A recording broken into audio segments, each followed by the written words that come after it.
Anda masih bersama kami di program Saksi Satu Kamera Sejuta Inspirasi.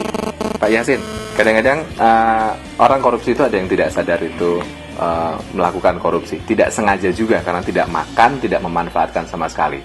Itu memang mungkin terjadi ya Pak Yasin? Ya, karena orang yang menjabat suatu jabatan tertentu, kalau sekarang istilahnya kuasa pengguna anggaran, atau katakanlah dia tuh pimpinannya pengadaan barang dan jasa gampangnya seperti ini, dan dia membawai untuk melaksanakan program kegiatan untuk mengadakan baik itu jasa maupun barang. Baik. Nah, tentunya mereka tidak boleh mempunyai alasan bahwa saya tidak memahami tentang jasa yang sedang dilaksanakan, yang sedang dibeli. Karena saya tidak paham dengan IT, itu juga tidak boleh alasan seperti itu.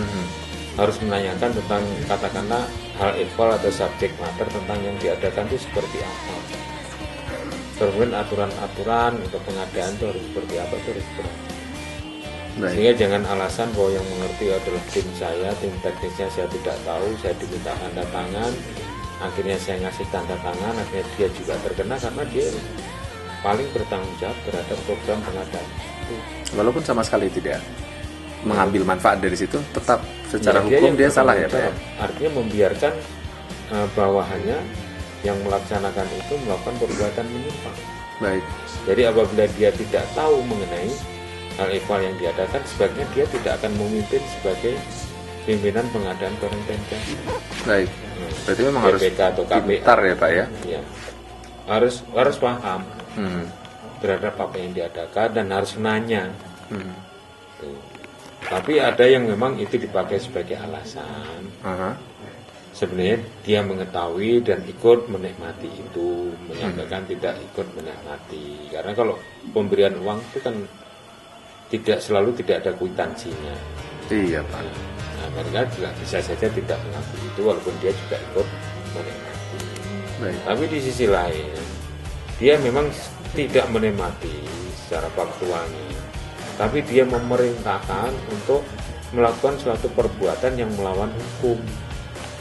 Misalnya memerintahkan bahwa ambil uang ini untuk diberikan kepada si Anu ya, atas misalnya saja kontribusi dia untuk melakukan penyimpangan misalnya. Baik. Nah ini juga walaupun dia tidak menikmati secara langsung atas uang yang diperintahkan untuk dibayarkan itu, dia juga bersama-sama melakukan tindak pidana korupsi, di mana dia juga paling bertanggung jawab di situ misalnya. Jadi banyak modus dan banyak hal yang bisa dijerat untuk pemidanaannya karena dia orang yang paling bertanggung jawab di situ walaupun dia tidak ikut menikmati secara material. Baik, Pak, banyak orang jujur yang kadang-kadang berpikir dia tidak terlalu pandai sehingga akhirnya tidak mau menjadi pemimpin. Padahal yang dibutuhkan saat ini yang utama salah satunya adalah kejujuran, Pak. Bapak punya tips tidak? Orang yang ingin menjadi pemimpin tetapi mungkin tidak begitu hukum tidak begitu mengerti, IT tidak mengerti juga, apakah bisa mungkin hire seseorang dari luar agar bisa lebih bersih? Atau bagaimana Pak? Bapak punya tips lain? Sebenarnya itu kan semuanya bisa dipelajari atau bisa ditanyakan. Misalnya kalau dia sebagai pimpinan kan ada penasihat di bidang hukum. Baik. Apa ini melanggar atau tidak. Yaitu kita maksimalkan orang-orang yang memang duduk di divisi hukum atau di bagian hukum itu. Baik. Sehingga tidak harus dia sendiri yang mengeluarkan katakanlah pemikiran yang berkaitan dengan suatu hal yang dia tidak tahu. Ya, dengan kewenangan atau dengan posisi jabatannya bisa mengundang para ahli dan ditanyakan tentang suatu hal sehingga dia tidak terpeleset karena ketidaktahuannya. Jadi tidak masalah ya Pak, banyak cara untuk dia menjadi tahu. Baik. Ya, saya kira seperti itu. Jadi tetap jujur dan aman Pak. Ya dia mudahnya udah jujur, ada penasihat juga yang amanah yang juga bisa memberikan suatu penasihatan sehingga apa yang dia jalankan tidak menyimpang dari ketentuan yang ada. Itu menjadi penting bagi seorang pimpinan. Baik. Pak, menjadi pimpinan yang jujur kan katanya sekarang ini agak susah karena di lingkungan orang-orang yang tidak jujur kadang-kadang lama-lama tuh jadi normal gitu Pak untuk maaf ya mungkin korupsi begitu Pak, karena yang lain-lain sudah korupsi. Bagaimana menurut Pak Yasin kita bisa apa ya Pak ya, membuat semakin sensitif sensor kita? Ini kayaknya saya sudah mau mengarah korupsi. Menurut Bapak kapan hati nurani itu akan mengingatkan ini kayaknya kalau diterusin bisa jadi korupsi nih begitu Pak misalnya? Bapak punya pandangan khusus tidak Pak tentang ini Pak? Ya tentunya segala sesuatu itu harus ditanyakan, misalnya berkaitan dengan katakanlah honor atau penerimaan yang diterima oleh seseorang yang punya jabatan tertentu.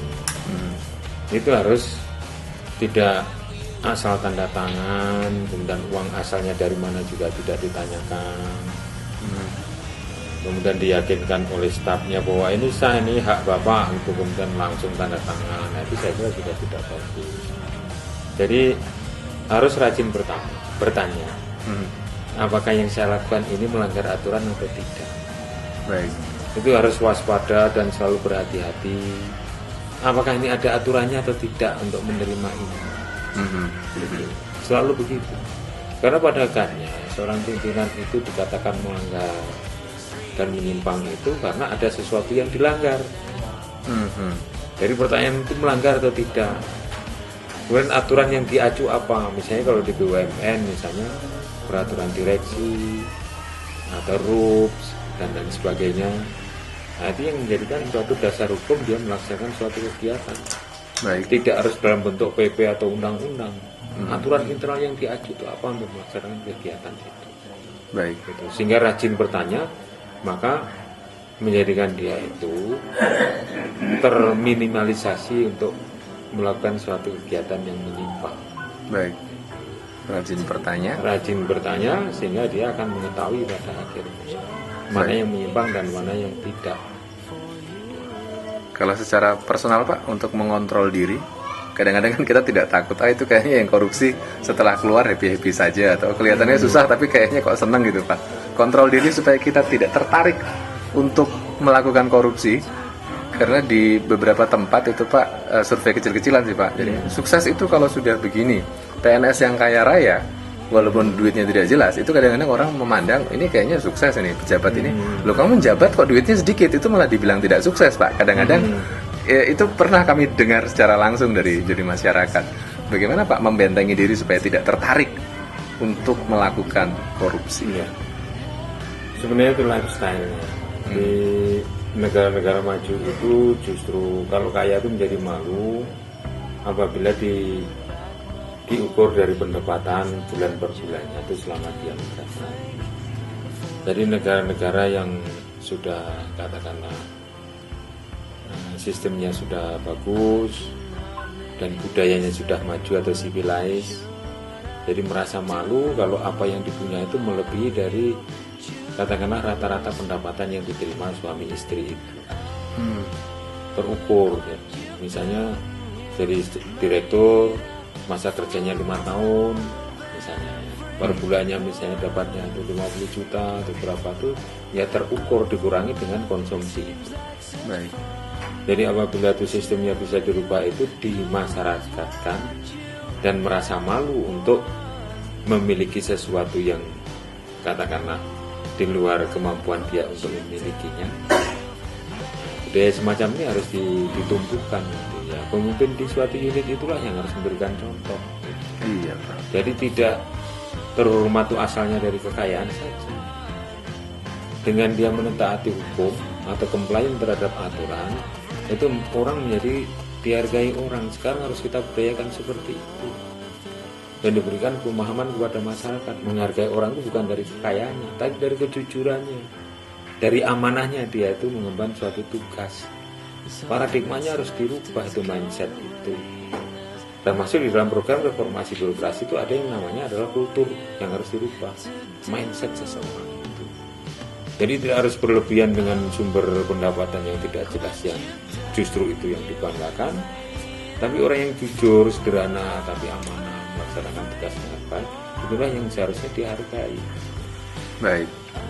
Mindset itu yang akan dirubah ya, mindset masyarakat dan mindset jajaran pegawai. Baik, kita harus jeda Pak.